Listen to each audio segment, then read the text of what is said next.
We have, if you have your slip, just look into the folder that we gave you. There are slips that you can write, just write the question. So we will attach them together. Please, it is not time to go out yet. We'll advise that you remain seated, everybody. Please remain seated because we will do this as quickly as possible so that in the next 1 hour or 2 max, we'll be out of here. But we are going close to the very important part where we have to answer your questions. But we have 2 or 3 quick presentations before we do that, and then we'll just get going. All right, at this point, I think we want to quickly appreciate those who have just joined us.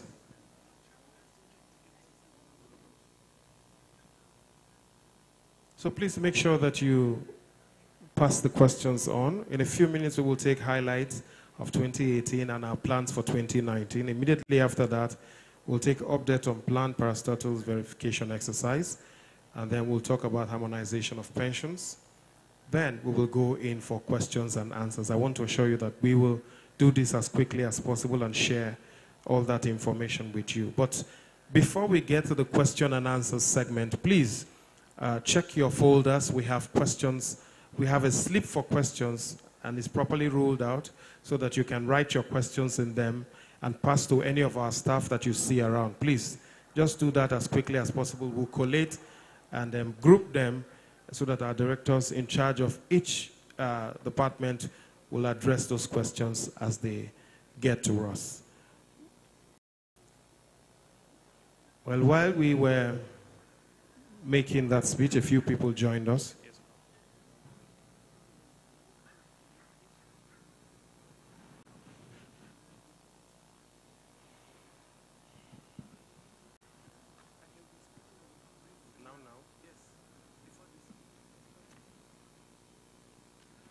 Well, while we were listening to the speech of the NUP president, we got a member, deputy chairman of the House of Representatives Committee on Pension, Right, Honorable Mike Etaba, who entered. Please put your hands together for him.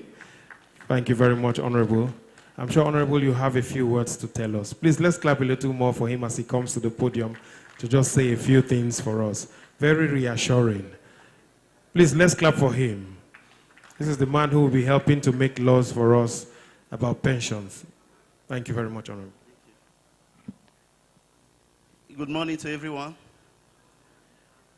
The ES, Ptad, and my esteemed pensioners, my fathers and my parents, you're welcome to this great event.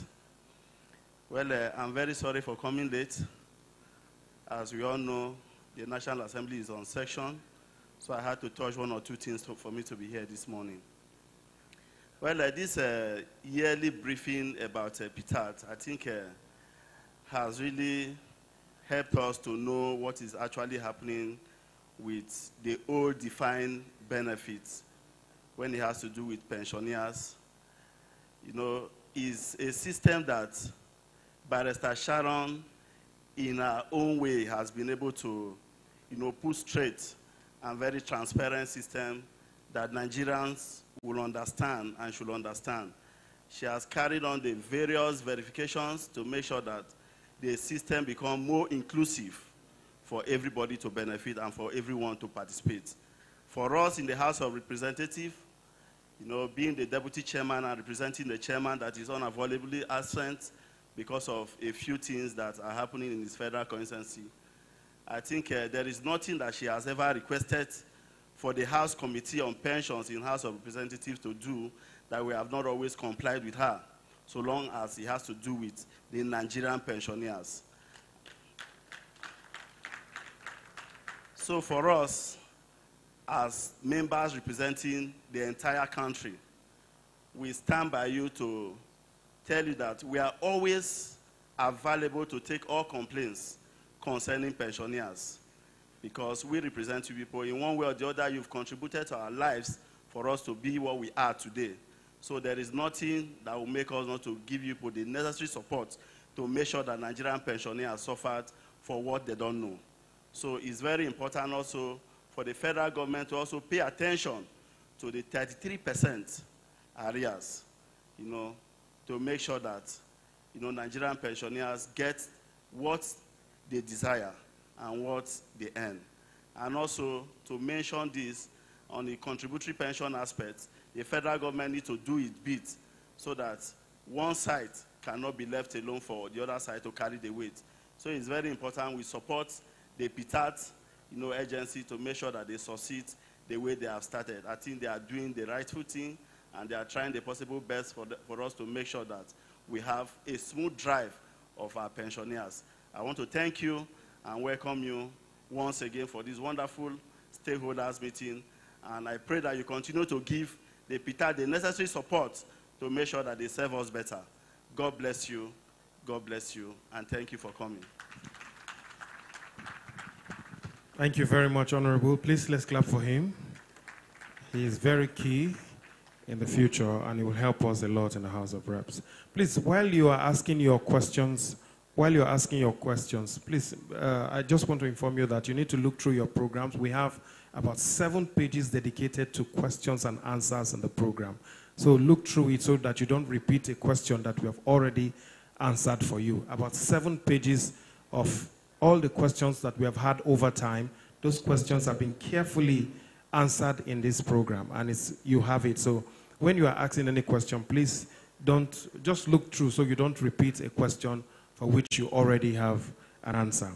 Because of time, we'll rush through the next one to know highlights of 2018 and plans for 2019. And to present that, we'll invite the Deputy Director in charge of Policy and Strategy at Ptad, Madam Theodora Amechi. Please put your hands together for her. She comes up to do that presentation. She'll be telling us what we have done so far in 2018, for those of you who don't know already, and for 2019, what our plans are. Please clap some more for her. Thank you, ma'am.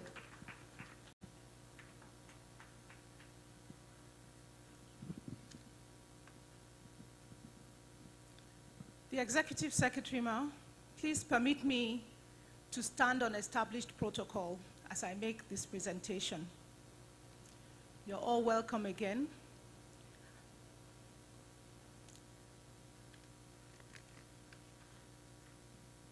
The beauty of making a presentation after the Executive Secretary has spoken is that she has already covered most of what we did in 2018.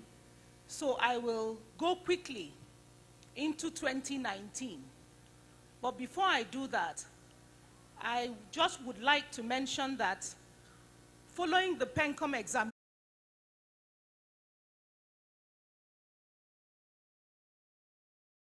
a low-risk rating. What this low-risk rating signifies is that our processes and procedures and our books have been vetted, and we are considered minimal risk in the administration of pension, contrary to what we had in previous years. For 2019, I'll quickly run. We have continued to pay monthly pensions. We have computed and paid an additional 1,655 CSPD pensioners who were previously not on the payroll. We verified the Savannah Sugar. Our Yola office came up in 2019 as well, making in total 8 state offices and 1 regional office in Lagos. We're conducting a pensioner satisfaction survey like the Executive Secretary informed you, and preliminary feedback we've received indicates that a lot of pensioners, 97% of pensioners in fact, are satisfied with our services. However, the Executive Secretary is concerned about the other 3% that are not satisfied, and she would like to address all their issues. We have made plans for the next 3 years.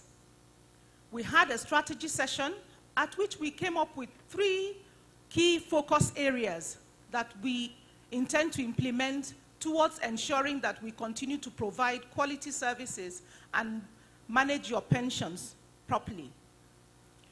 The first area is that we want to strengthen Ptad's institutional framework using technology and a dedicated workforce. You will agree that technology has always been at the background of everything that we do. We've our pension payment is hinged on technology. There is no manual interference in the payment of pensions. Another key strategic area we want to look at is that we want to make sure that we're prudent and efficient in managing the resources. The third priority area is to achieve and sustain optimal pensioner satisfaction, stakeholder buy-in, and collaboration.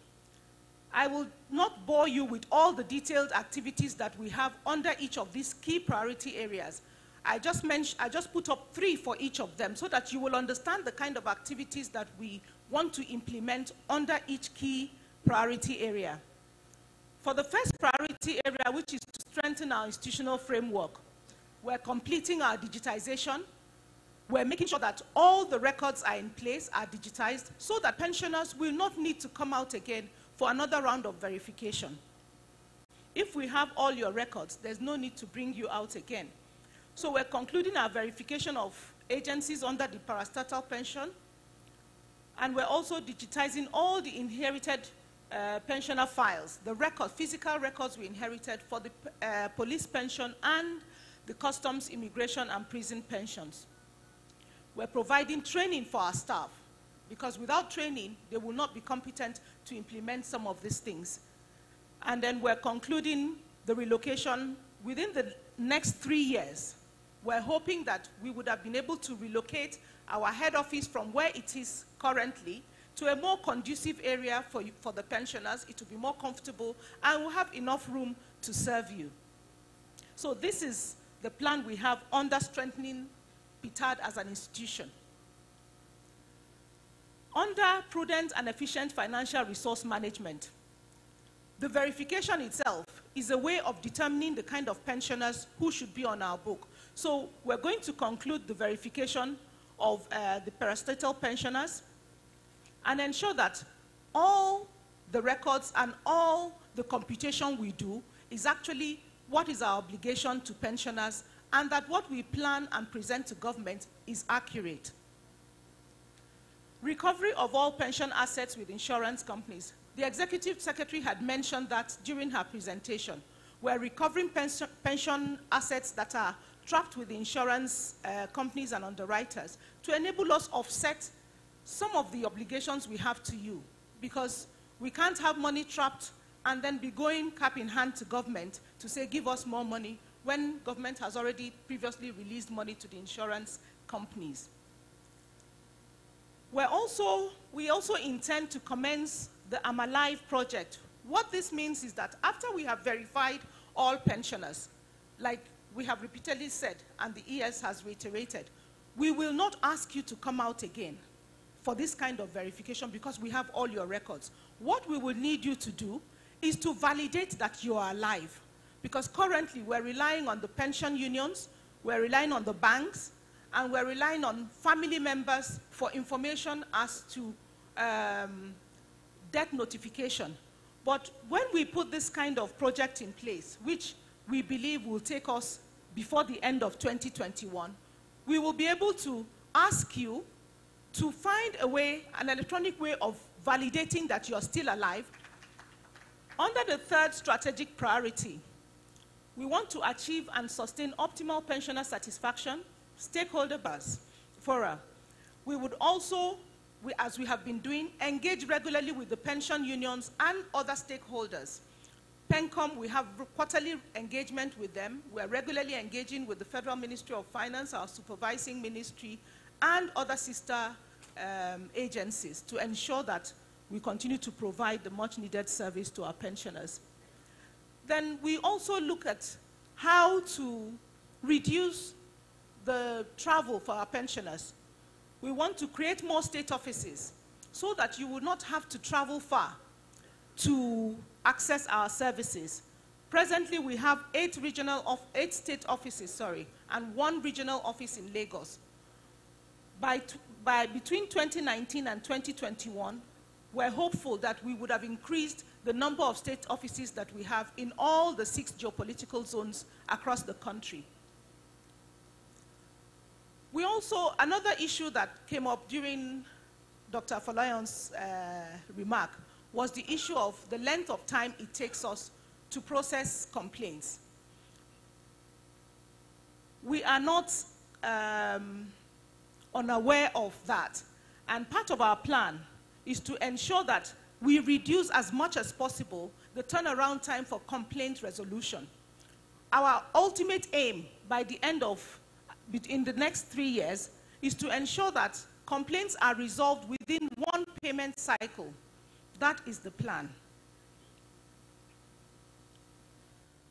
In conclusion, I would like to say that despite all that you have heard today, the Executive Secretary and her team are not resting on their oars.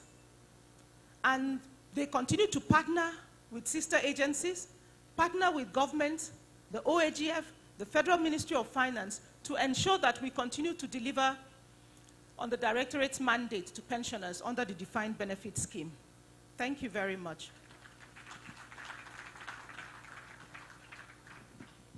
Thank you very much. Very quickly, I'll want to invite for the presentation on update on planned parastatals verification exercise, the Deputy Director Admin at the Parastatals Pensions Department, Kabiru Yusuf. Please put your hands together for him as he comes up. He's also going to tell us, for those directly involved in parastatals verification exercise, you need to know this. So listen to him. Of course, he's already on his way. Please clap for him.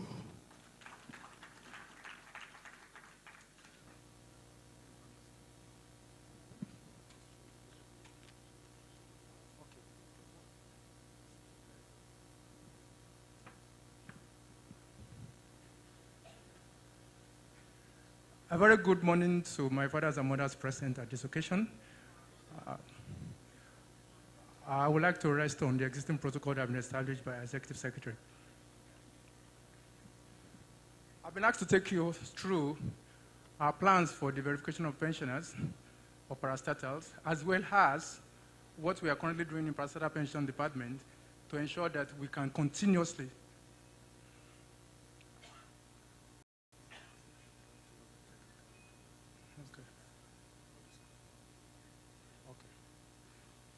to ensure that we can continuously put our pensioners first. Parastatal Pension Department, as it is presently constituted, has 113,000. In order for us to be able to handle these pensioners effectively, we have also gone ahead to break them into 6 specific sectors for our own internal operational efficiency. That's health, university, education, we have power and transport, we have PSCN, and then we have the other public sector and research institutes. On a monthly basis, we pay an average of 4.9 billion to these 113,664 agencies.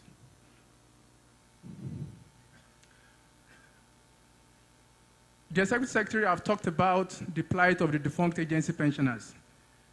All the defunct agency pensioners falls under the purview of Parastatal Pensions Department. And so far, we have verified 8 of them. New Nigerian newspapers, a total of 544 pensioners and 72 NOKs. That was done in October 2018. Delta Steel Company, 4,242 pensioners and 19 NOKs. And we started paying them in July 2018. Nitel pensioners, 14,913 and 649 NOKs. And we started payrolling them in October 2018. Nikon Insurance pensioners, 1,202 pensioners and 9 NOKs. And we payrolled them in September 2018. Nigeria Reinsurance pensioners, 362 pensioners and 9 NOKs that were payrolled with effect from July 2018. Pensioners of Federal Housing Authority, a total of 669 of them were payrolled in May 2018. The civilian pensioners of the Nigerian Defense Academy, 89 of them and were payrolled in May 2018. And most recently, in February, we went to Yola to verify 1,290 pensioners of Savannah Sugar Company and 331 NOKs for the payment of one-off terminal benefit to them following their disengagement from the defunct agency. All in all, we have verified and payrolled 22,779 pensioners of 7 agencies, excluding Savannah Sugars that we have not paid. With respect to, the Secretary has talked a lot about that 3%. With respect to Personal Pension Department, the details of that 3% payment that we have made with effect from July 2016 is a total of 15.9 billion. In 2016, July 2016, we paid 12 months arrears, 7.8 billion. In November 2017, we paid another 6 months arrears with a total of 3.8 billion. And in November 2018, we paid another 6 months arrears with a total of 3.9 billion. And most recently, in April 2019, the one that the ES talked about, we paid pensioners of Nigerian Railway Corporation, their full amount that we hold them, and then some other 5 defunct agencies. For NOK payment, we made a total of 2.23 billion, made to 756 NOKs of deceased defunct agency pensioners, and 1.97 billion to total PPVE payments. In total, 1,193 number of PPVE NOKs have been made.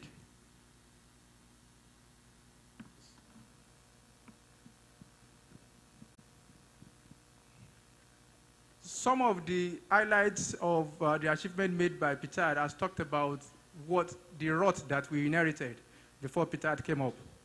In order to ensure that we can continuously clean up our database, pending when we go ahead for global verification, some anti-fraud actions have been taken, one of which is the removal of pensioners who do not have BVN that was carried out in November 2016 in order to avoid situations where pensioners, there will be duplication of pensioners on the payroll.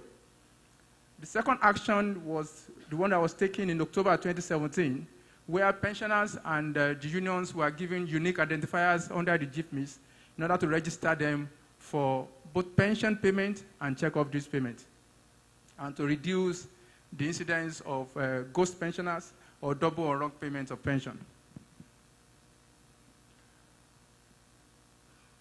One of the issues that have been raised by Papa in his address is the issue of complaints and our turnaround time towards that.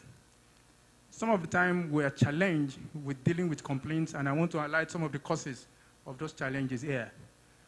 One, there are instances where we do not have insufficient documents in order to adequately validate that there is actually a claim in a complaint. Two, some of these complaints come to us without any contact addresses. Three, some of the time the complaints do not come with an account number. In Ptad, the unique identifier we use to identify a pensioner on our payroll and our database is the account number, because that is the only, with the exception that the only other one is BVN number. But it's the account number that is repeated across all our payroll and our database.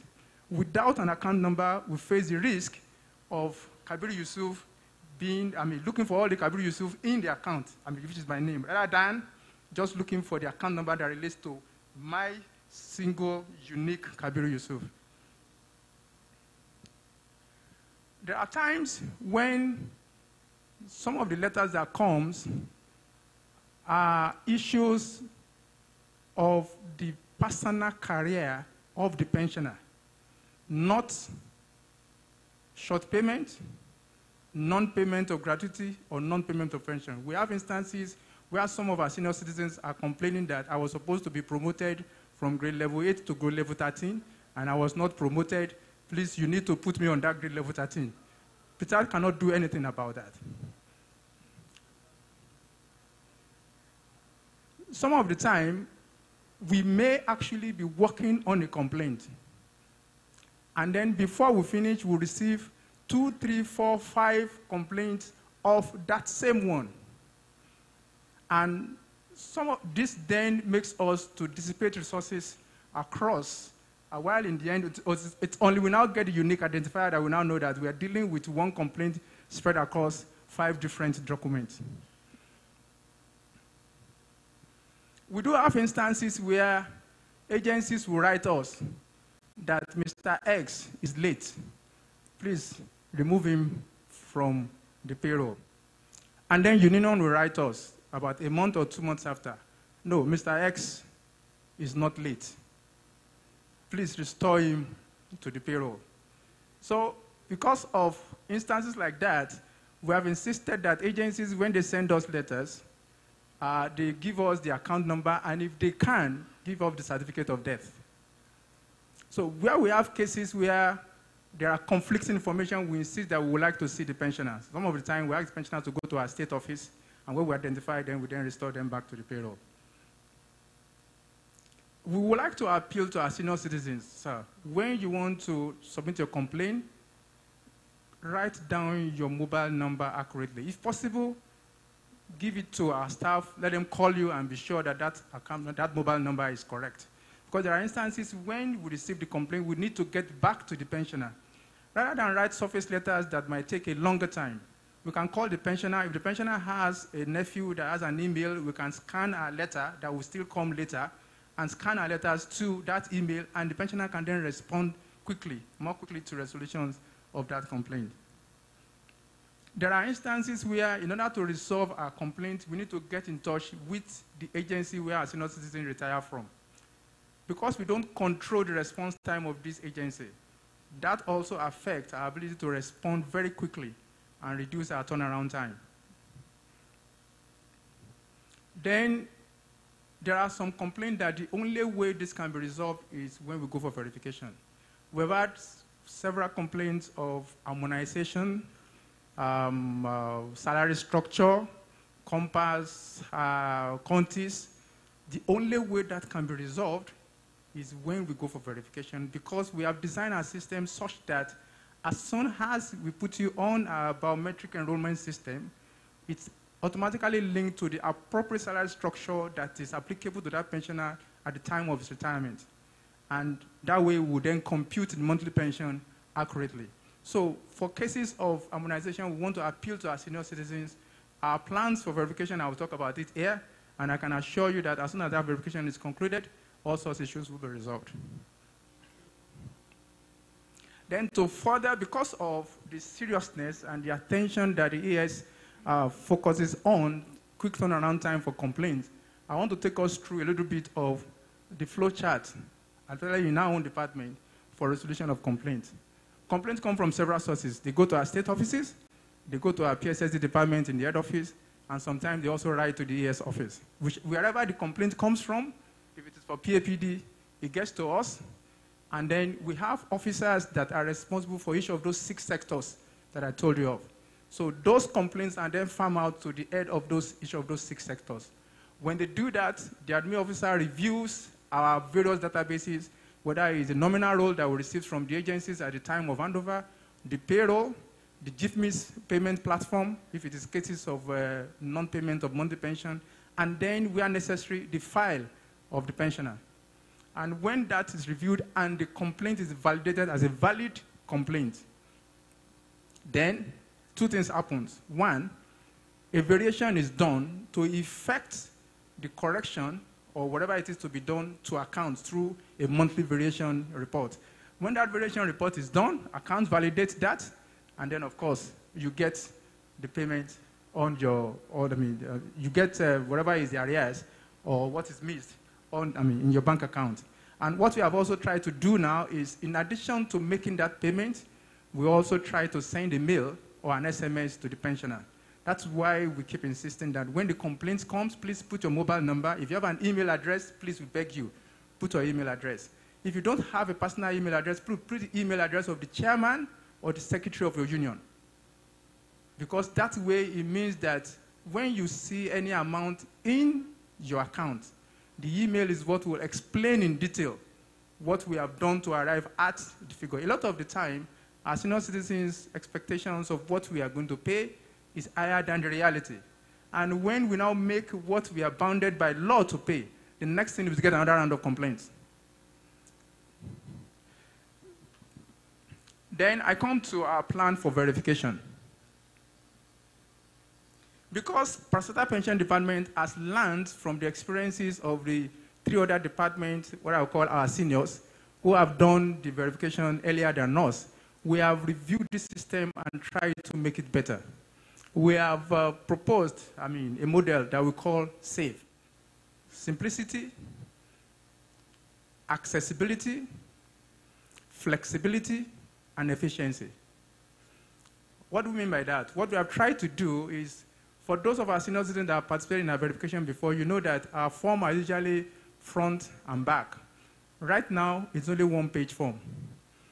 Number 2, we have also separated the form of the principal pensioner from the form of the NOK. Because a lot of the time, we discovered that in previous experiences, some of our senior citizens will fill the form in front, and they will not realize that there are information that needs to be done at the back. So it's one-page form now, and then the form of the NOK is separate from the form of the principal pensioner. In addition to that, I told you that we have 6 sectors in PAPD. We have also used color code to separate each of the sectors. So the color code for the form for PSCN is different from that of the university, is different from that of polytechnic or colleges of education, is different from that of health, and is different from part of research institutions. Then, in addition to that, other than the situation where we go and verify on a sector-by-sector basis and go around all the geopolitical zone 6 times, multiplied by 6 across the 270 agencies, the plan we have done this time around is that any of the pensioners, whichever sector you belong to, you can be verified at once. So any of the pensioners of our 270 agencies, at any region that we want to verify, you do not need to travel to your retirement stations. Wherever you see that you're staying, as soon as you hear the announcement, if there's any center that is close to you, you just go there and you will be verified.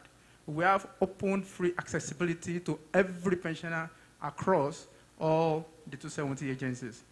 We have also tried to ensure that our arrangement with NIBSS to do a BVM validation report such that we can lock out our unscrupulous fraudsters who might want to sneak into our pension payroll. Right now, what it means is that as you approach our verification, you come with your BVN number, and we can check that on the NIBSS platform, and we can match the identity of the person that presents itself for verification along with the other records. Then our system rests on a 5-stage model. The first stage before that 5-stage is the pre-screening, where we receive all our pensioners based on their punctuality and sit them down and give them tally card. I would like to appeal to our senior citizens. Part of our measures to ensure we do not put pressure on anybody is to reduce our daily target of pensioners that we verify. This time around, it is only 300 per day. 300 per day. And we have done a good analysis of all the pensioners in each of the geopolitical zones. The number of days we have for the verification is sufficient to verify every pensioner in that zone or region.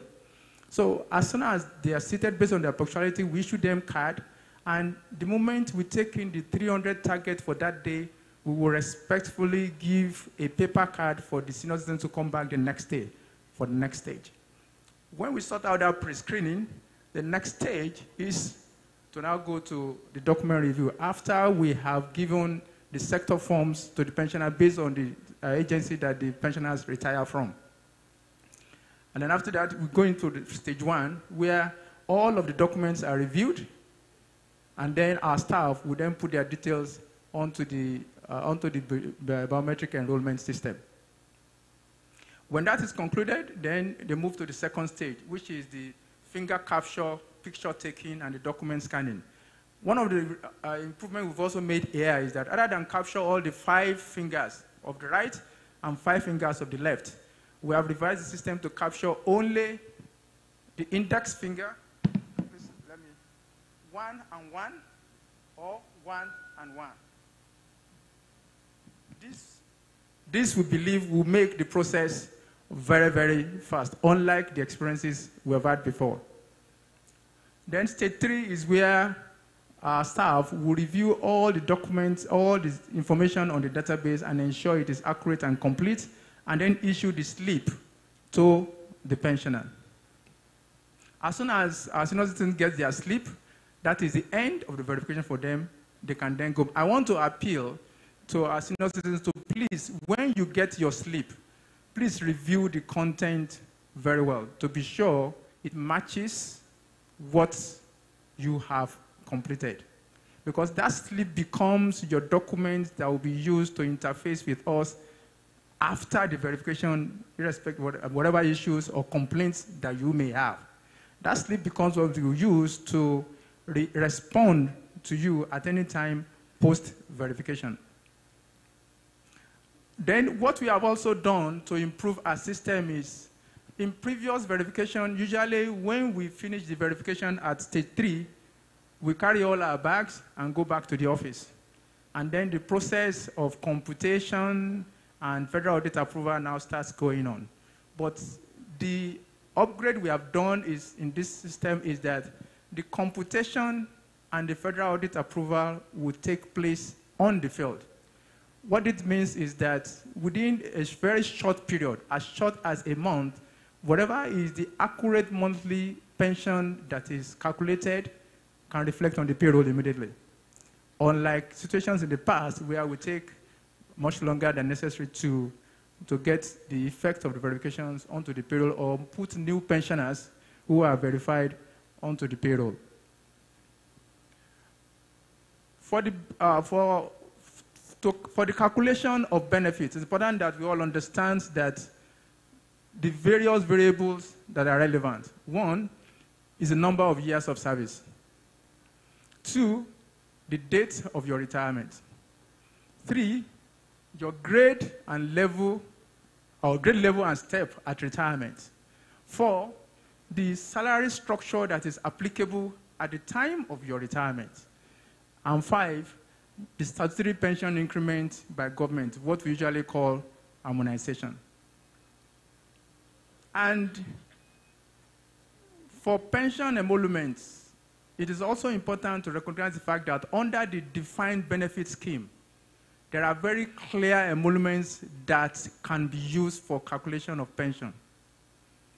Especially for our senior citizens who worked with defunct agencies that were formerly run as commercial agencies, where some allowances used to be allowed.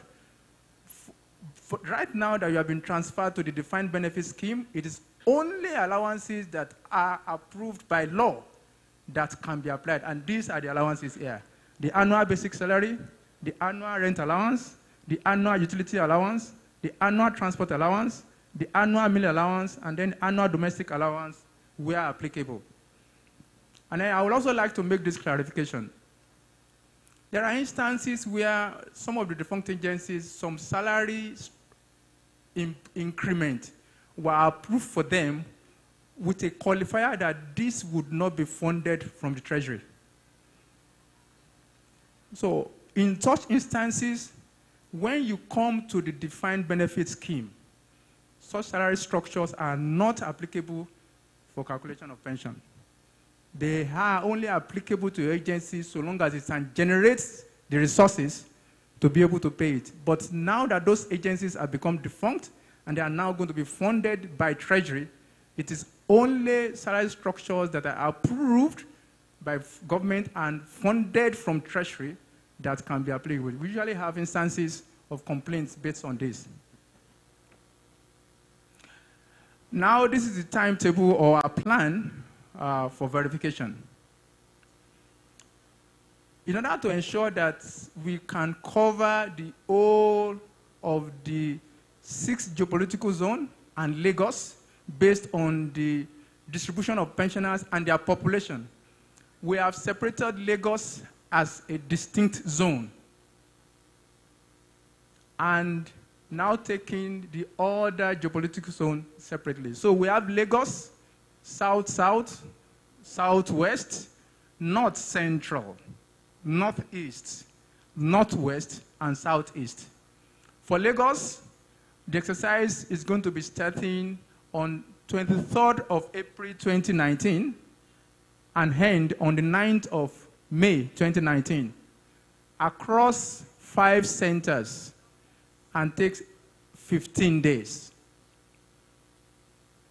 I repeat again, for Lagos, it's starting on the 23rd of April, that's the Tuesday immediately after Easter Monday, and end on the 9th of May 2019 across 5 centers and for 15 days.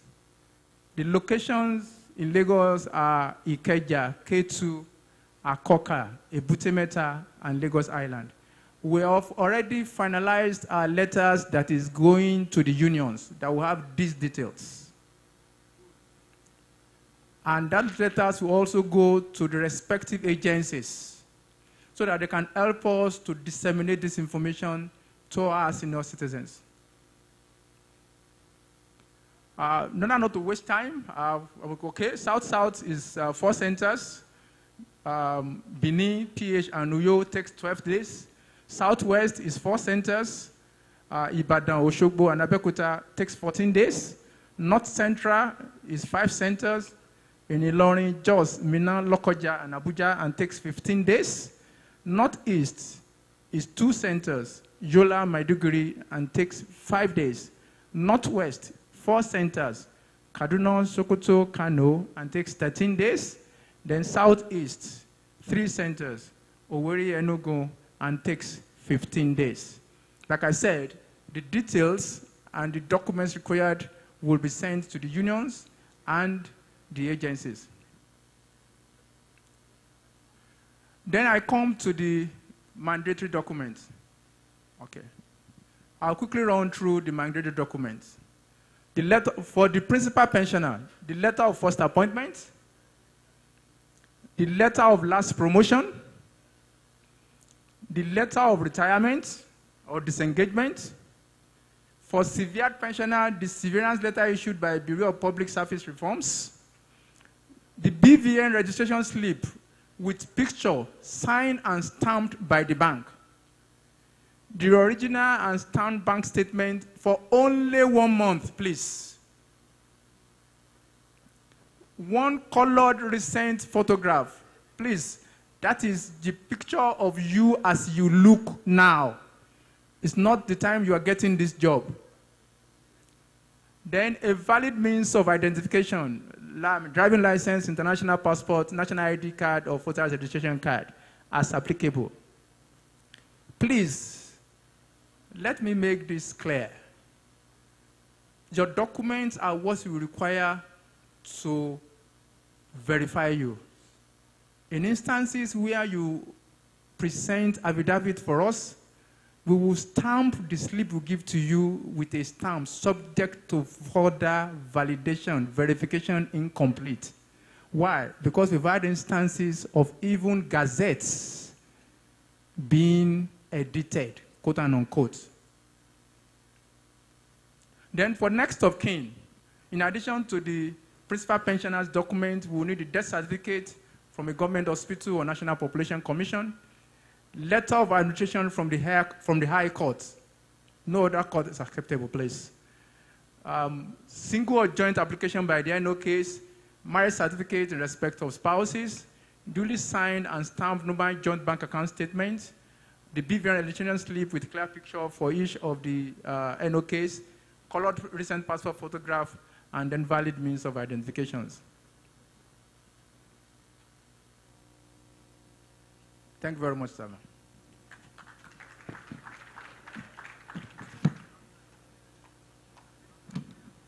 Thank you very much. Please put your hands together for him.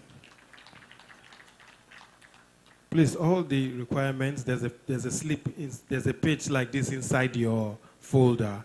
It's inside your folder. All the requirements are already inside your folder. Please look at them, both for verification and for the next of kin. We have it in all your folders. Just look at it and carefully study it. You have it already with you. We'll just do a little clarification. I will want to invite the representative of the acting Director General of the National Pension Commission, Mr. Michael Ejiofor Ene, to just do some clarifications before we go on. You're welcome, sir. Please clap for him.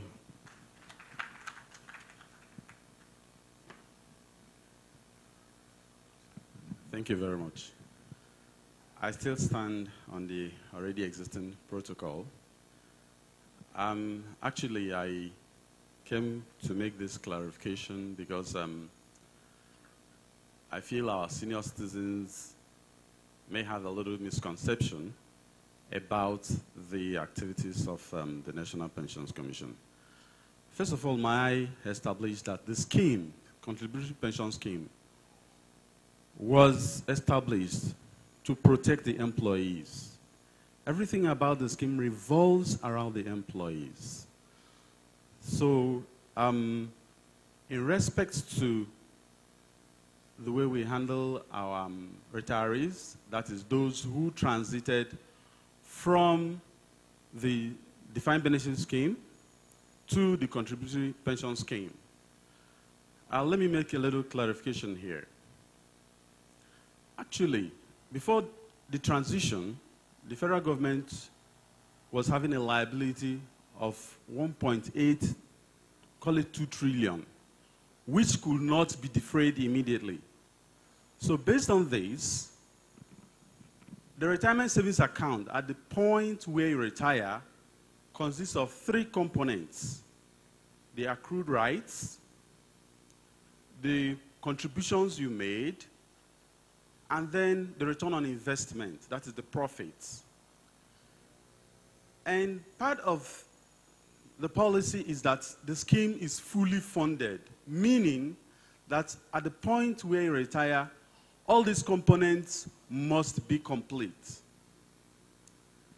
Again, most of the retirees under the contributory pension scheme that retired, that transited and retired, most of their services were before 2004. So based on this, before they retire, seated on the account, you will have the contributions they made and then the profits, return on investments made on this contribution. But what we don't have immediately is the accrued rights. That is, the benefits that would have been paid to them if they had retired before 2004.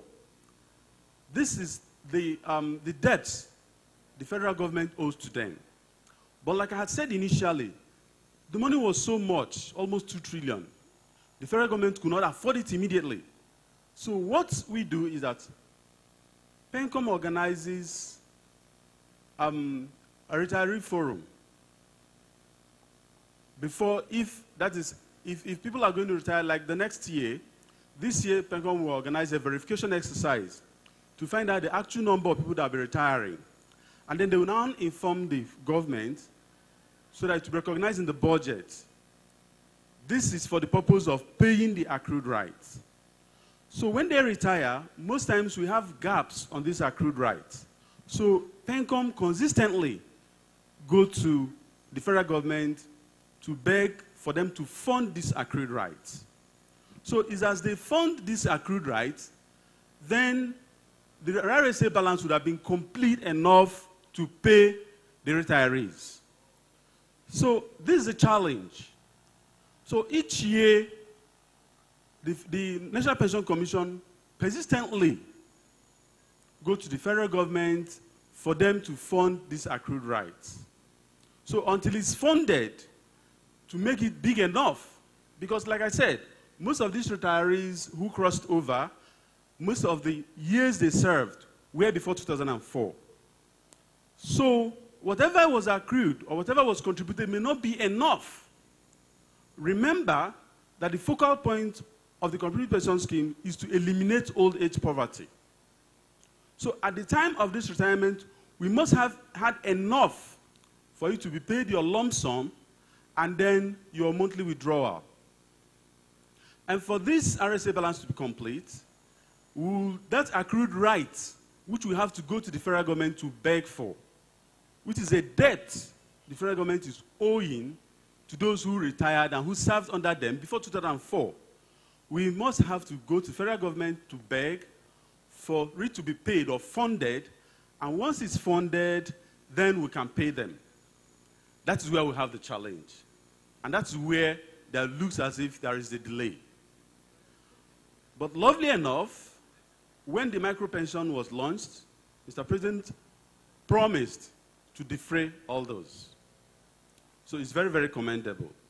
So what I'm trying to clear here now is that there is actually a challenge which is beyond our purview. That is what delays it. So the Pension Commission, National Pension Commission, is not unfair to the retirees. Thank you very much. Thank you. Thank you. Please, let's clap for him. Let's clap for him. It's not easy to make such a difficult interpretation to people who actually thought it was different. Thank you very much, sir, for staying behind to do this clarification for us. We appreciate you. We'll go now to the questions and answer segment, but we'll quickly invite our directors who will be in front here to just help us answer the questions. I want to quickly bring our director in charge of, the acting director in charge of Civil Service Pensions Department, William Dogo. Please clap for Azicom. We have also the director in charge of Parastatals Pensions Department, Dr. Suleiman Shelleng. Mr. Suleiman Shelleng. In charge of police pension, we have the acting director, Modupe Olokun. And then for CIPPD, we have the director, Veronica Agugu. And to moderate this session, of course, is the senior technical advisor to the executive secretary, Mr. Sonny Osuagu. He's been in this system, he's also a former permanent secretary. He knows a lot about these things, and he will personally guide us as we go through. But can we clap for our directors, please? They've been working hard to be sure that it all works out. If you clap for them, they'll work a little faster.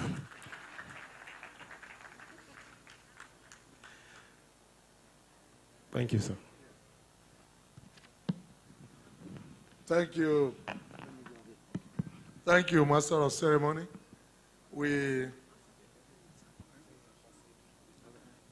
So we are going to go into the question and answer session. Already, most of the questions have been written down. One of Ada has them.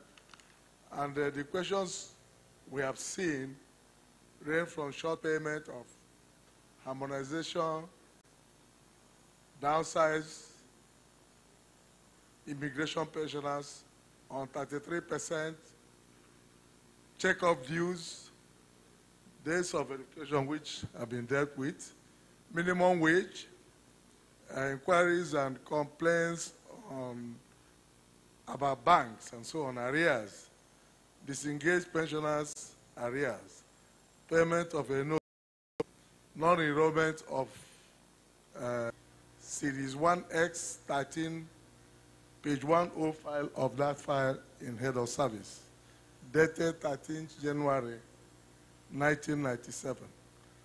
And this particular circular relates to pensioners who retired before 1st January 1991.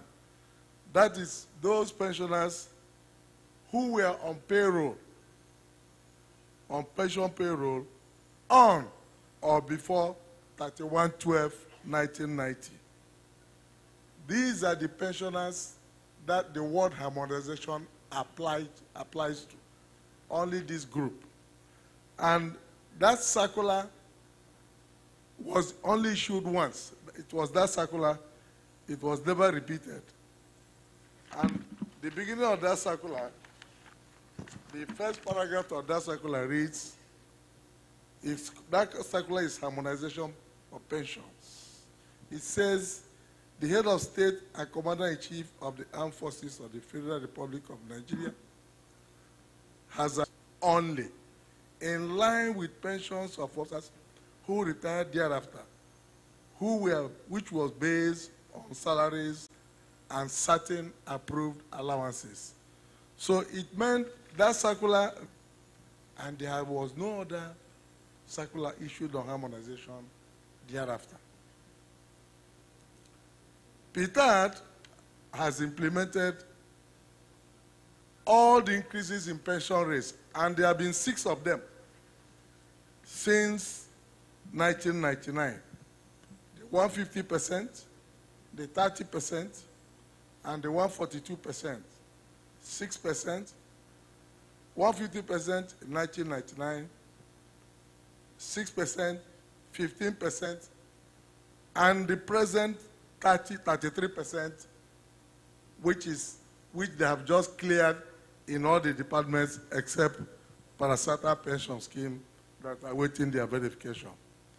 So Ptad has cleared all this in those departments, and they have implemented them. Federal government service, establishment and pensions department, which I belong, issued those circulars. But from 1999, the Salaries, Incomes and Wages Commission had the statutory responsibility to issue any other circular on increase in pension rates, and they have been doing so. And I want to state at this point that Ptad, in the law establishing pension reform from 2014, does not have the mandate to fix pension rates. They wait the action of government. For example, we are now, everybody is talking about 30,000 minimum wage, which has been approved by Parliament, and perhaps they will have sent it to the President. After the coming into law, the National Salaries and Income Wages Commission will now review the pension rate and issue the new percentage. They are the only people mandated to do it. And it is their responsibility to do that. And my fellow Baba NUP, I didn't see much of your action when that 30,000 was being done. We are not hearing about it. I don't know whether you are liaising with NLC, because me, I'm a pensioner. I was worried that I was not hearing anything, because there must be, and that's what the Constitution says. Come again? You are the committee? Oh, thank God. You recall that the Constitution as amended in section 173.3 says that pension shall be reviewed every 5 years, or together with any federal civil service salary reviews, whichever is earlier. So I believe that since you're a member of that, they are doing that, and we're looking for it. Then all the other, from 1991, that National Salaries issued all the salary structures. For paramilitary structure, Ptad has been applying them very correctly. Pension, police salary structure, they have been applying correctly. Civil service salary, they have been applying correctly. And parastatals, they are also applying correctly, and they are going to use them during their verification. So in conclusion, to bring that into an end, there has been only one circular on harmonization, and it has phased out. It has phased out. So all the other ones after then were increases in pension rates, and that is what is going to be done after 30,000 minimum wage have been implemented. So I hope that will put that to rest. I'm talking this authoritatively because I drafted that circular, and the intention was to bring it to cover those people. So we go on to question and answer session. Ada, come and read that.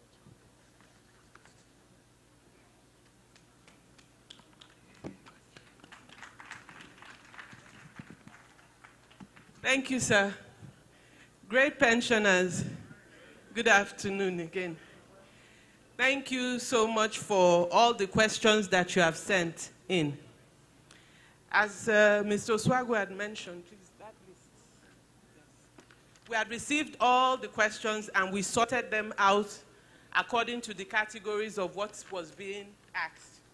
And as you know, some of them have already been answered.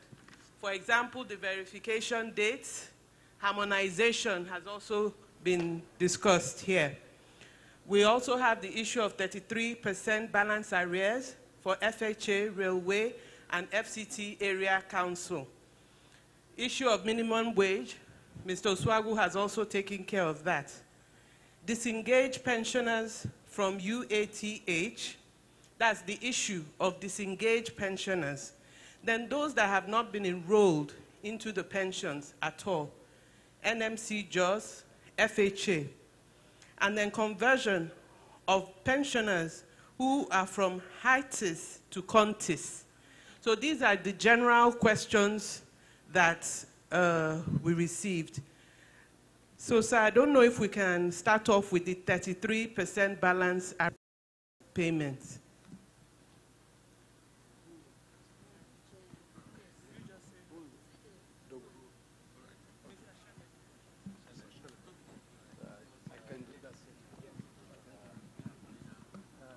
Right, good morning, the Executive Secretary and our fathers and mothers here. The ES has already addressed the question of 33% actually. For all three operational departments, customs, immigration and prisons, civil service and police, it's been completely cleared. For the parastatals, we have made considerable payment based on the payrolls that we inherited.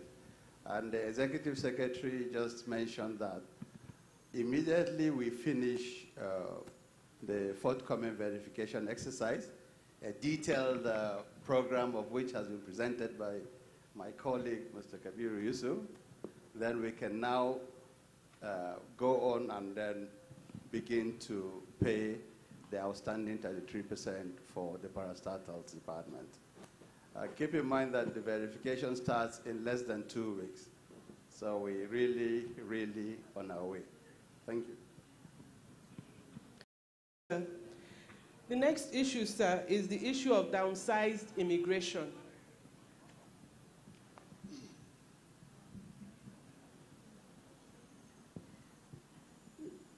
Good afternoon, the ES, distinguished pensioners,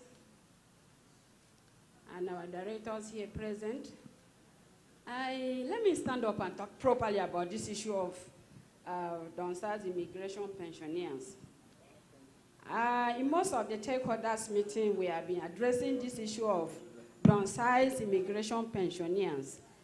And I really feel that we have some printouts here that will hand it over to our immigration downsized pensioners at the end of the exercise here.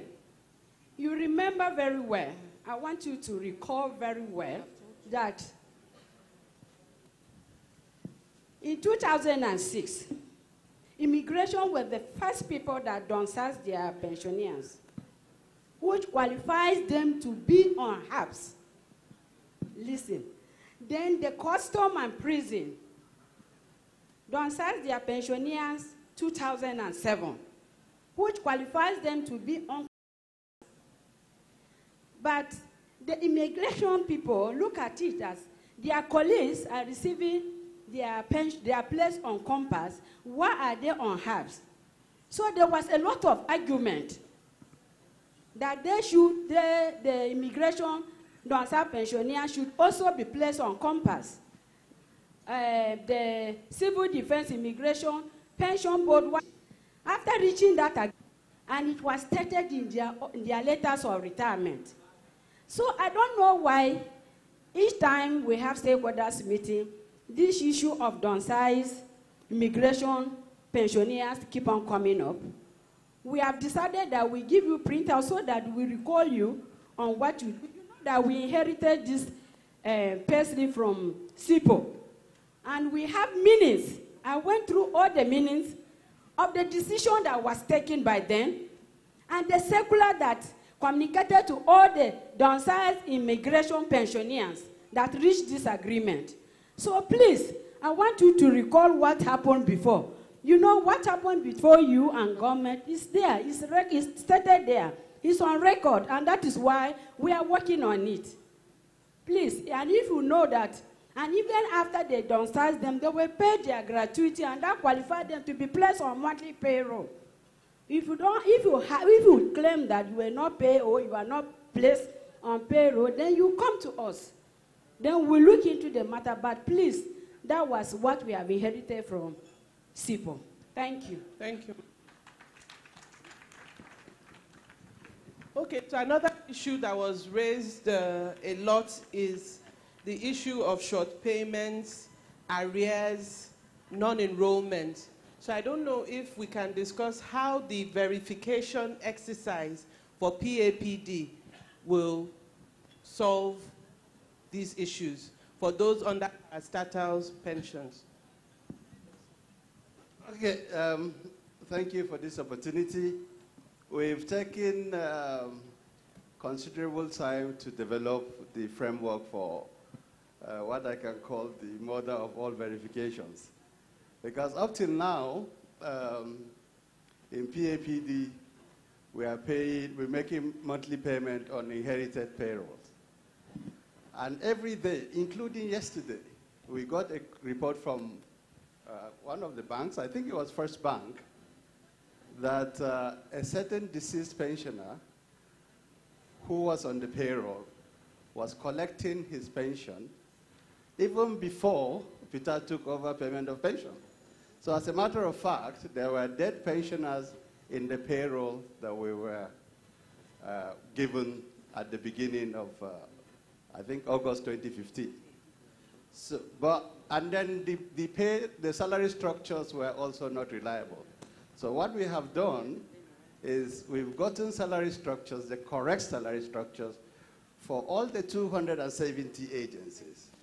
And we've developed a solution in-house, thanks to our IT department, that would immediately update your monthly pension upon verification, right there on the spot. So if you were being underpaid, immediately you are verified. This shortfall will be immediately corrected. If, on the other hand, you are unfortunately being overpaid, that error will also be corrected. Now, we've also developed a solution where the shortfall from the short payment from the incorrect salary would immediately be computed, at least from the time Ptad took over payment of our status pension in August 2015. So that will be computed as arrears for you. If, on the other hand, you've been overpaid over the 3 or 3.5 years from August 2015, then we will now determine the overpayment and then work out the recovery plan based on our standard operating procedures. So yes, these things will be settled immediately. The verification starts in less than 2 weeks. Thank you. Thank you, Mr. Schelling. That was clear, sir, Zamaz. So I now have some more questions. These are specific questions that the directors will answer. So, Mr. Oswag, I'll read them out. Yeah. And then. Yeah. Somebody is asking, what is record of service or Gen 60? What is record? Okay. Okay, they didn't write their name. Okay. On the Maman Lawan from Katsina is asking about non-enrollment into Ptad's payroll after compulsory retirement. How can he get enrolled after being compulsorily retired? This is Mauro Lawal from Katsina. Are you here, sir? He didn't put his name.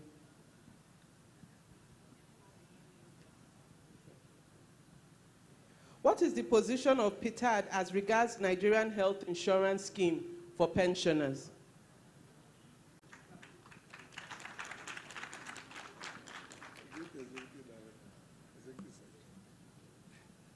I will answer that because this is one of the issues that has been dear to my heart, but it has been very difficult for us to get around to it. We've been having talks with the Ministry of Health and also National Health Insurance Scheme, but they've had issues at National Health Insurance Scheme. But while we're thinking of doing that, we should also think of how do we make the deductions with the unions to be able to work it out. Because we know this is the time you need your health care the most. It is sad that when you finish service, your health insurance scheme stops with the service. That's another social injustice that we'll have to try and put you back on. Much as we want to put you back on it, we have to think of how to pay for that health insurance scheme subscription for our pensioners. It's still work in progress. We haven't let go of it. So if you have suggestions for us, a lot of you retired from relevant agencies, so you might have better ideas for us on how we can get that to be workable and good for everyone and at minimal cost to our pensioners. Thank you. Thank you, US. We have Mr. Shuaibu Enoma. Complaints will be taken at the back after the session. We'll be able to discuss in more detail with you and help you resolve the complaint quickly. We have a well-manned complaint desk at the back, and our officers are seated there.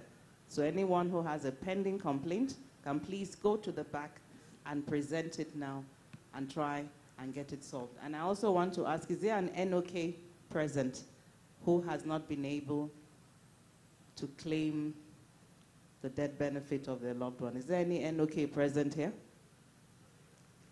Okay, may I suggest to the unions as well that next stakeholders forum is just not open only to pensioners, but to the pensioners' families, like the next of kin as well, because it's an opportunity for us to also interview them and find what the issues are and to be able to help them to get their letters of administration as well. Yes, sir. Yes, sir. Are you an NOK?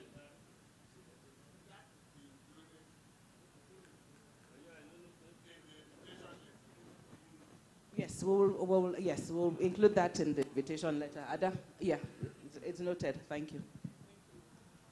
Thank you very much, sir. Thank you, ma'am.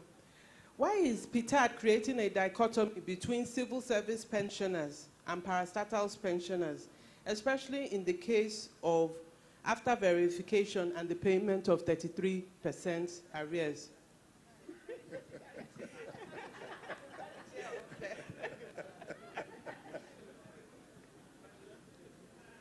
We concluded verification for civil service pensions in 2017. Yes.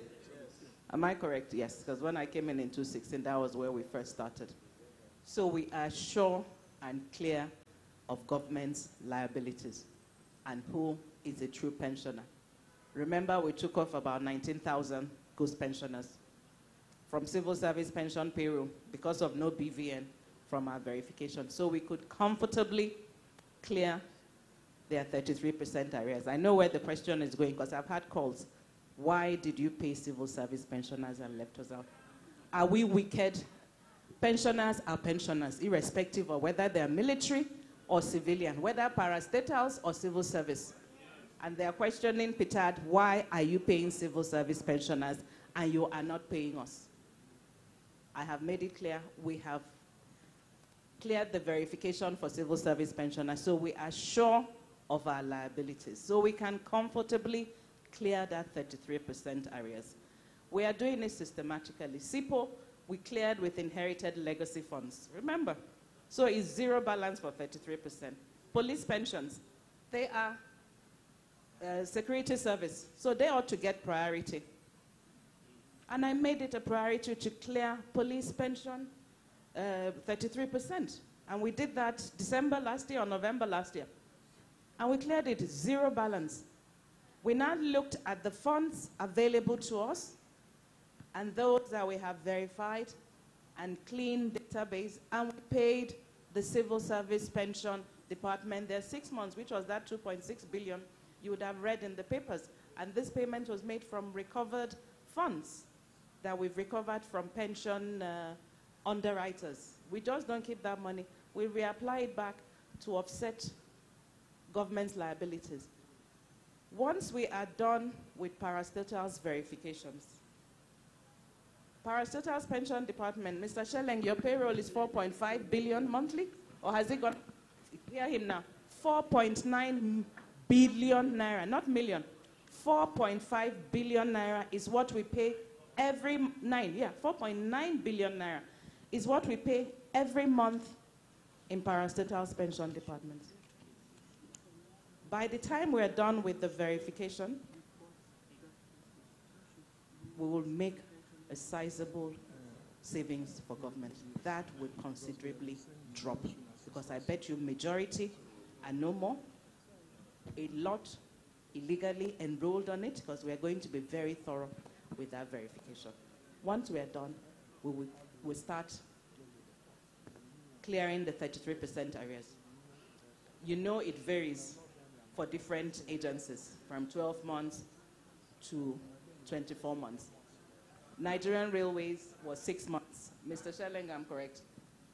It was 6 months we just cleared. Some are 30. You see, we have to verify a lot of these claims. The agencies will tell us they've paid this amount. They'll write they've paid this amount. Pensioners will come with another amount. All this will be verified. Government cannot suffer double jeopardy. That is the essence of establishing Ptad, so we don't pay twice. We have an agency that had been privatized, came to us for payments. I will not mention the name of the agency. By the time we did our due diligence, Ministry of Finance sent to us 2 payment warrants of billions of naira that had been paid to that agency to offset pension payments. It was never paid to the pensioners. So we also have to have compassion for the government that is looking after us. Government is not an ocean that never dries. We see what is happening in Venezuela today, so we have to be very, very prudent in the management of monies. Pension is your right, all right. But government, we should give government that duty to also verify the true liabilities for government. And that is what Ptad is doing. Not that we're unnecessarily depriving you of it, no. We have to make sure it's the right people that get the right payments. So once we're done with the parastatal's verification, which we need to end this year, the way we're doing it, like Mr. Kabiru has explained, is going to be very efficient. Out of the over 260 agencies can come to any center closest to them, and they will be verified. During that same verification, computation will be done on site. In the past, when we did civil service verification, we will do the field biometrics verification. You notice we put all your documents in folders like this. Then we write pure federal, state with the or NOK or whatever. Then we bring all these things back to Abuja. Then we start computation before it goes to federal audit. That's why it took like a year, in some cases more than a year, to pay after verification. But what Mr. Shelleng and his people in parastatal's pensions have done is to make this the easiest verification. On site there, once they're done with the biometrics capture, they do the computation. So as we're coming back, we're ready for payment, pending when 2019 budget is passed and we get the cash backing. Thank you. Yes, thank you, Ma. But there's another question that you've been passionate about, and it's death cases. It's the death cases, and they're asking, how can the unions help, and how can pensioners themselves bring forward death cases to Ptad? Majority of you have my phone number. You have the numbers of our directors. You have the numbers. Well, majority of the female pensioners. Let me qualify it. No, you have the numbers for the Pension Support Service Department. Please put that number up there. It doesn't go through. Okay. Where is the director for Pension Support Service? Mr. Nofowoko, this is your call. Please come forward. You can write to us, but when you write to us, please put the pensioner's account number. With, yes, the name and number, but most especially the account number. It's the account number we can use to track. And if you can help us, well, get hold of the, yes, the bank account. Get hold of the death certificate, because we've had issues like Kabiru said, union will write, take him off the payroll, he's dead. The man will turn up. So please, during this verification, if you can bring such information to us, that would help us as well.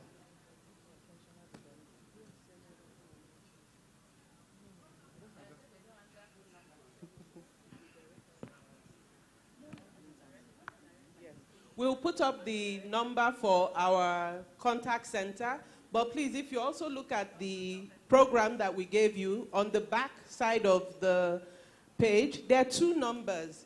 One is the toll-free number. You don't pay for reaching us on that, but there's a second number, a 09 number that you can reach us on. We crave your indulgence to always be patient with us on the lines, because lots of pensioners are also trying to reach us. And we also have other channels that you can reach us. If possible, where your children can help you, you can send, you can send your message to us through Twitter, through email. Why are you laughing? Yes, we get a lot of emails, but we know that it's the children that are helping their fathers and mothers. So please, on the back of the brochure, you will see all our contact information there, sir.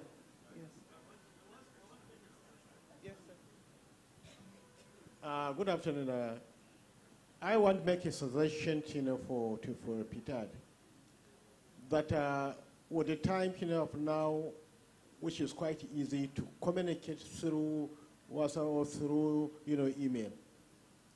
I have tried with the director parastatals. I gave my email, and some of the, questions were answered and replied. May I suggest that you have the addresses of each of pension union. Get the name and address of union and make them to bring or to create, email, so that issues of this, are sent directly, and there is no question of saying you have phone and they are not, answered. Okay. There are some letters which you have written. It takes time before you are able to see. I have written through my email, through your email of complaint, something, there was nothing that was done immediately until we came. He sympathized with our coming because of the danger of coming from Kaduna with the, security of, Abuja. So if you can compose us to have email for each union so that you communicate to us of all this meeting and other information that are going to come is quite, better than telephone. Thank you, ma'am. Thank you very much, sir. In fact, this is... Yes, sir. Yes. You talked about Kaduna office. We have an office in Kaduna, sir. We have 8 state offices, and we have a regional office in Lagos, sir. No, we will take your address, sir. Sorry. Okay. Yes, sir. Definitely, we'll take that advice. Yes, sir. Yes, sir. Thank you, sir. That advice is well noted. Thank you very much. But I just want to emphasize that we have 8 offices. We have 8 state offices, I beg your pardon. We have in Lagos, we have in Enugu, we have in Benin, and in the northeast, we have in Yola. Yes, it's at the back of the program. Oh. I submit this in, and there's nothing, coming up this in. Okay, sir. That's the easiest thing to do. Okay, we will do it. If you allow us, we call some people not to tell you the fact about some of the offices. Okay. Kano police are complaining from Bayer University, university. We have these issues. It's not good to open all these wounds. Okay, okay. All right? Thank you, sir. Thank you, sir. I remember I gave you the ES, my email address. That's why I formally suggest, let's each union, open, email if they don't have. Okay. Communicate to us is quite easy. If you don't open your mail, it's left up on you. No, we'll do that. We'll do that. Thank you very much. So we also have in Kano, as Papa has said, we have in Kaduna, we have in Sokoto. We recently opened one in Yola. We also have in Yobe. But as Papa has said, we'll take that advice and we'll open links and emails with the union chairmen of all the states. And I think that there will be some more effective communication. But I want to emphasize that our phone I want to ask a question. Are those offices effective? Are they working? I want to know the truth. Kaduna is working. PSSD, yes. You hear that? Kaduna is working. Which office do you have a complaint about? Let's tell ourselves the truth and open up here. Because we need to improve on our services. So we need to know the factual truth. There's a problem with the Kano office? Yes, what is the problem? Who do we have in Kano office? Inua and Fatima. Yes. What is the problem in Kano office? The problem is, the location. Initially, we were told that, yes, they said this at the Federal Secretariat. Inside of the Federal Secretariat. pension, Kano State pension trustees. This is what I saw now. Yes. The address is different from the initial address. Kano is Sokoto Road. It's Sokoto Road now. Yeah, but Sokoto initially Road. we were told that it's Federal Secretariat. It's Sokoto Road, where you have the Kano State Pension Board. Yes. Yes. You find nobody there. If you go there, you find nobody. That is the problem. And you call, they will not answer you on phone. Okay. Yes. That's the director. In Kano. In Kano. Rapporteurs, I hope you are getting this down because Noted, they will sir. be penalized. Thank you very much. Sir. So any other complaint, please be very, very factual. Please, We need to get the proper feedback. Okay. Instead of just feeding you our own side of the story. No, we need to hear your own side of the story because we are here to serve you. please, Please, let's be gender sensitive, Alaja. let me, Okay, after him. I'm from Kaduna, and I think the complaint about Kaduna and the offices that are located at the back of the brochure, the one at the Federal Secretariat, Ptad office at Federal Secretariat is not working. Excuse me, sir. I am from Kaduna. I'm from National Raw Material. When you go there, you will not see anybody. When you put a call across, the person will ask you, I stepped out. Now, this issue of email or no email, for the fact that a lot of us here are elected, it's a government that come and a government that go. I think the best bet is all the establishments where we retired from, there's a pension desk officer, and they have an email, and that their emails are very effective. I remember while I was trying to contact with somebody in respect of this stakeholders forum, I said, let me send me the contact I will give you so that you send whatever information you have to the pension desk officer, because that one is permanent. We are temporary. So I think if the BDO's emails can be taken, that will serve and it will go a long way. Thank you. Thank you, sir. Thank you, sir. Hello. Thank you. Thank you, sir. Yes, ma'am. My name is Alaja Gambari from UITH Ilorin. Alaja Gambari from Health Pensioners Association. What happened is this. Before I come to this place, they said they are going to send me their address. Okay. Hello. They said they are going to send me an address. Nothing was sent. And they said we should send our email. I sent it to the name of the person was Aisha. Until I called my chairman. My chairman said I should not worry. I'm going to join him when I get to Abuja, and I'll be able to get him here. But why? Why? Apart from this, Ptad is doing fine, except my 33% was not paid. Sorry, ma. Thank you. Thank you for your observation, ma. Thank you. Yes. Hello. Excuse me. I would like to stand on existing. Even then, I cannot resist pouring the comments registering my comments on the executive secretary of Ptad, and for whoever is present in government to send to thank the head of state, President Muhammadu Buhari, for what he has done so far for pensioners. I want to add my voice to it. Now, my problem now and my question is this, because these are interactive sessions. I'm from Federal Housing Authority and Engineer Charles Obiang.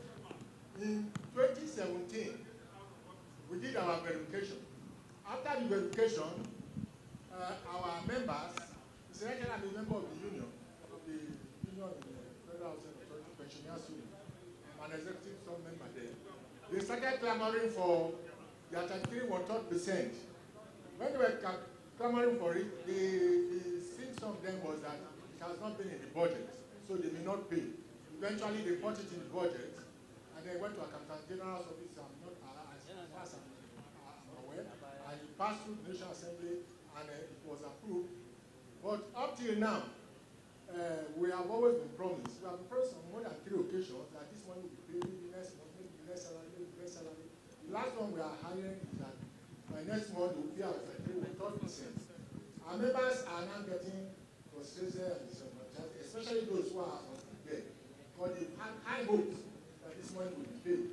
And now that you are saying you want to go under verification again, while you have already done one verification for us, and we have gone, our money has gone to 2018, I think the director for our state has generalized.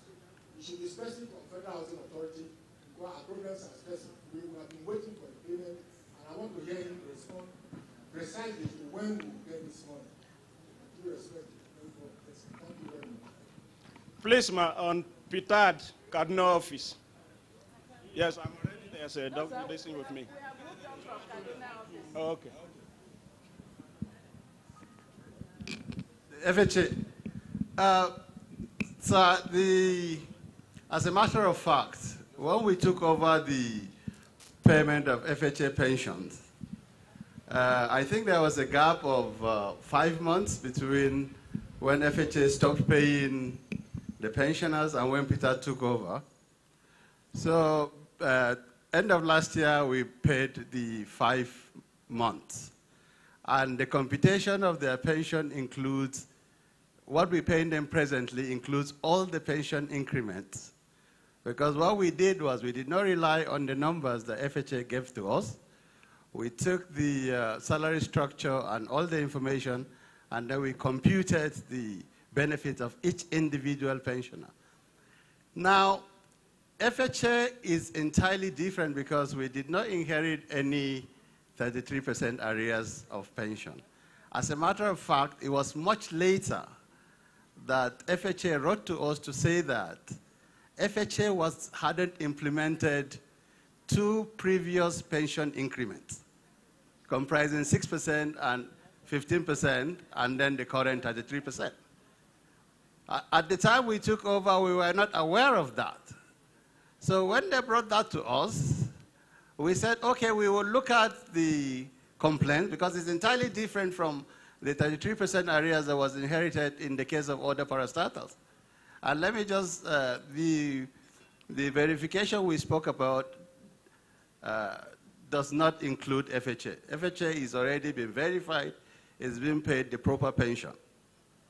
So the latter complaint of the non-implementation of 6% and 15% and then 33% came to us later on, and that's what we investigated. I've had a couple of meetings with the pension desk officer. I think I saw him here earlier on. And then we said that we will look at it. Well, in the case of FHA, what we're going to do is to compute the whole thing again and see what FHA has paid to them. Because based on what we have done, it's possible that some people had actually been overpaid. So it's going to take a very rigorous process to do that. And we're obviously going to do that. But let me just be clear, it was a latter complaint. It wasn't there at the beginning of the verification exercise. Thank you, Mr. Schelling. So before we close, we're going to just 2 more questions. One from Madame in blue. And yes, ma'am.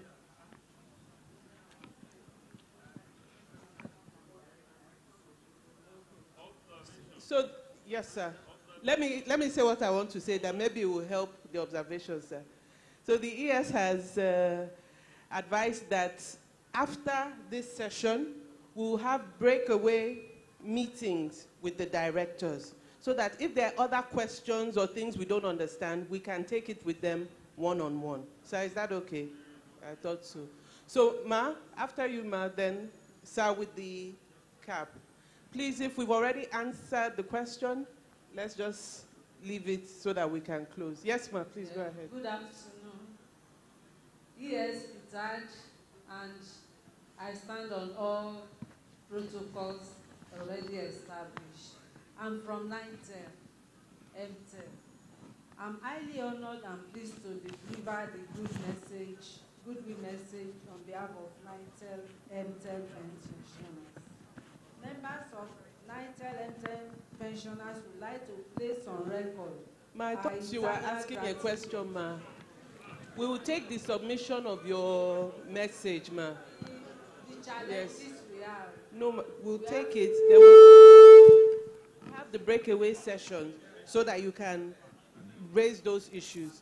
Please, the gentleman in the cap, and then that's the last question before we take the vote of thanks.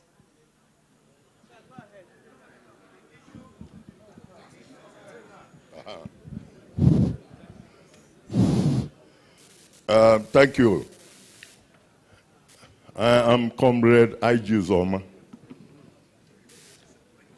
from Federal Civil Service Pensioners, Abuja chapter. My question, there's one topic that has been disturbing me, and each time I ask it, they will either throw it away or do some magu-magu on it. In 2010, President Jonathan increased federal pensioners' civil service salary by 53.4%. That was his pronouncement. The federal government set up a technical committee which reviewed and then planned how the money would be paid. They looked at it and then found out that if they should pay the civil servants across board, transport, accommodation, health, it would be too much for government to bear. They therefore decided to pay 20.4% on their transportation, all the other ones. Then basic, 33%. Unfortunately, pensioners were shortchanged of the 20.4. Yes. Now, we kicked again that it was wrong. Pensioners have no health facility, no subsidy on their accommodation, no transportation, anything. We enter bus, we go to hospital, they will pay. So, natural justice demanded that 53.4 should have applied on a meager pension, and that was not done. And we say we are still going to fight for it and get it from the government. Thank you very much. Well, sir, you have already said you are going to continue fighting it. I made the point when I talked about harmonization that Ptad does not have the mandate to fix rates, increase the pension rates. It's when government is in this wisdom decides on what to give through the National Salaries and Income and Wages Commission that they can implement. So I think since you say you continue the struggle, that will be between you and government. Whatever Ptad is asked to pay, they will pay. All right, thank you very much. We'll invite, please can we clap for them? Thank you.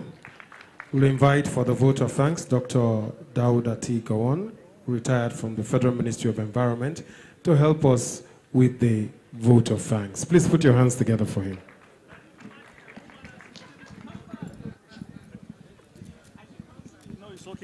Please, I insisted that there should be a vote of thanks. But since the voting for me to make the vote of thanks was inconclusive, I leveraged my coming here by, I know all of you will say thank you. I represent no one, but please, because of something, I will use 15 seconds. About civil service, we are our own greatest enemies. Our permanent secretary sacrificed us. You didn't know when. And we've been fighting them, the man who spoke last. But for Ptad even to call this type of meeting, we are grateful. For Ptad to do what it has done so far, we are grateful. Because before, all our monies have been stolen. You know that very well. So just a humble thank you from us. It doesn't mean that you are perfect, Ptad. Continue struggling to make things perfect. And let us cooperate with them. What we don't understand, let's go and find out and ask from them, because they are able to put the light for us so we can follow. Bless you all for coming. Bless you all for doing your good. Thank you, ES Ptad. Thank you.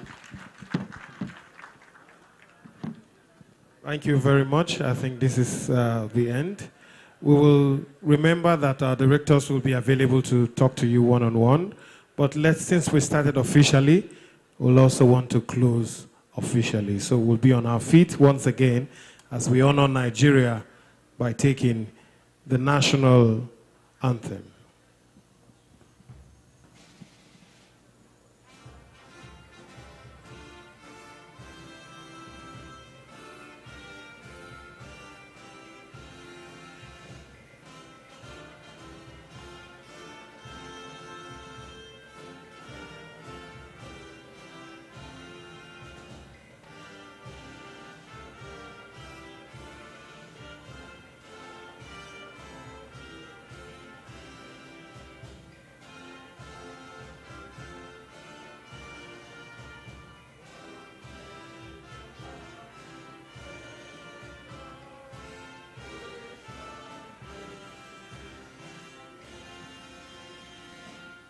Thank you very much. You may take your seats. Our directors, as we told you before, will still be available to answer your questions. And the discussion is still open. You have our phone numbers. You have our office addresses. And then you also have contact with us. You know how to reach us anytime. Feel free. We are there for you. Remember, you are number one on our list. And we are here only because so we can work for you. Thank you very much. God bless you, and God bless the Federal Republic of Nigeria.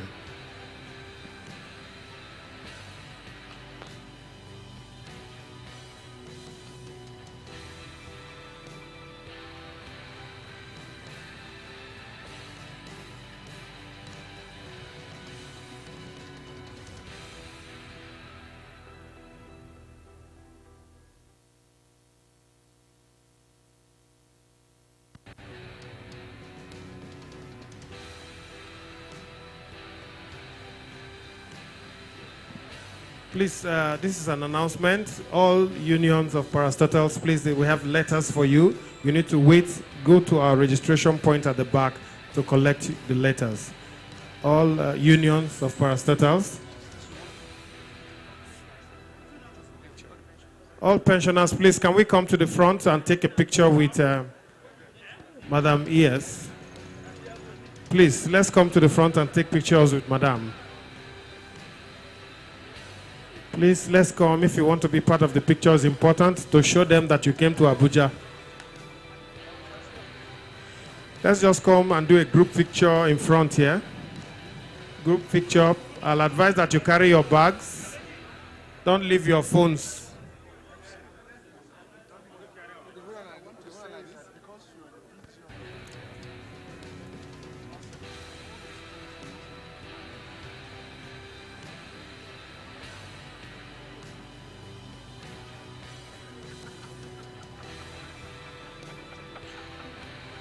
Let's come to the front and take a picture with Madam. Thank you. Just come to the front. Group picture. It's important. But carry your bag. The bag is allowed to be in the picture.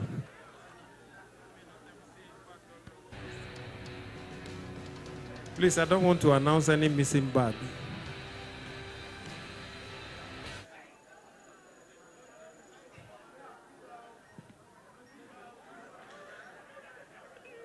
Journalists, just hold on. Allow Madam so that she can take this picture.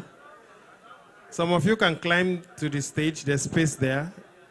But make sure you can see the photographer, because if you cannot see him, he also may not be able to see you.